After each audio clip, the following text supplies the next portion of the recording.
هو إيه اللي بيحصل مع كروان مشاكل؟ ترند ورا ترند، ولا في فيلم كامل بيتعمل قدام عينينا؟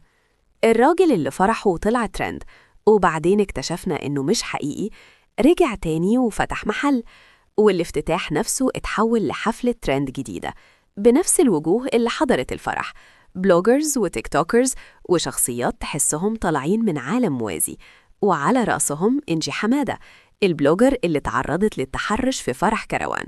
والمفاجأة إن نفس المشهد اتكرر تاني في افتتاح المحل، واتمسكت من أماكن حساسة وهي لابسة الباروكة اللي اشتهرت بيها، وكمان حضر شبيه عبد الحليم حافظ اللي أغمى عليه، وأبو شنب وشبيهة زبيدة ثروت وغيرهم كتير. المكان كان متأمن ببادي جاردات، بس الهرج والمرج موجود. المرة دي عدت من غير مشاكل كبيرة، لكن في أسئلة كتير، خاصة بعد ما شفنا البلوجر منار بترقص على أغاني شعبية مع كروان مشاتل نفسه.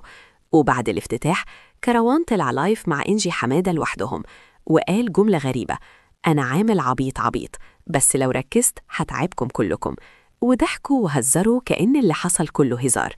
والسؤال المهم بقى، اللي بيحصل ده استمرار لعصر الترند وخلاص، ولا شو إعلامي متقصد؟ وهل المشاهد دي محتاجة تدخل وحدود، ولا مجرد موجة وهتعدي؟ والأهم، إحنا متفرجين بس ولا بنشارك في صناعة اللي بيحصل؟